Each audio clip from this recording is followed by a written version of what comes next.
بسم اللہ الرحمن الرحیم۔ السلام علیکم ورحمۃ اللہ وبرکاتہ۔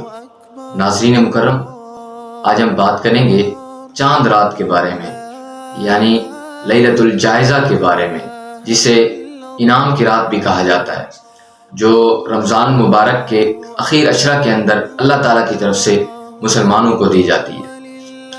اس رات کی بہت زیادہ فضیلت ہے۔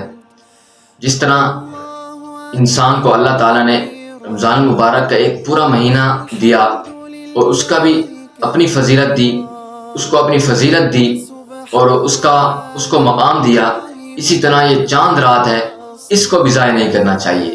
یہی تو انعام کی رات ہے، یہی تو اللہ تعالیٰ سے بدلہ لینے کی رات ہے۔ اس رات کے اندر اللہ تعالیٰ اپنے بندوں کو، جنہوں نے پورا رمضان روزے رکھے اور تراویح پڑھتے رہے، راتوں کو جاگتے رہے، سجدے کرتے رہے اور رات کو اٹھ اٹھ کر عبادت کرتے رہے، ان کے لیے اللہ تعالیٰ نے اس رات کو انعام والا رکھا ہے۔ اس کے اندر اللہ نے انعام رکھا ہے۔ اب ہمیں چاہیے کہ ہم اس رات کو ضائع نہ کریں اور اس رات کو قیمتی بنائیں۔ اس کے اندر اللہ سے ان جو رمضان مبارک کے اندر ہم سے گناہ ہوئے، جو کمی اور کوتاہی ہوئی، اس کی معافی مانگ لیں اور ہم انعام کے مستحق ٹھہر جائیں۔ اور اس سے اگلا دن بھی بہت بڑا فضیلت والا ہے، وہ عید الفطر کا دن ہے۔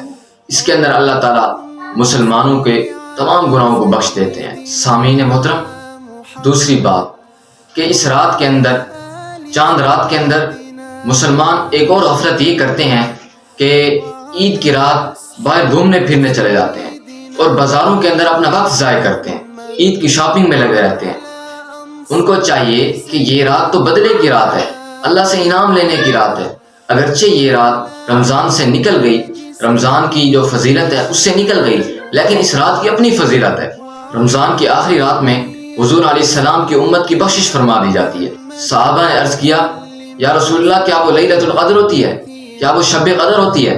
حضور علیہ السلام نے ارشاد فرمایا، وہ شب قدر تو نہیں ہوتی، لیکن جب عمل کرنے والا اپنا عمل پورا کر دیتا ہے تو اس کو پوری اجرت عطا کر دی جاتی ہے، اللہ تعالیٰ اس کو انعام دے دیتے ہیں۔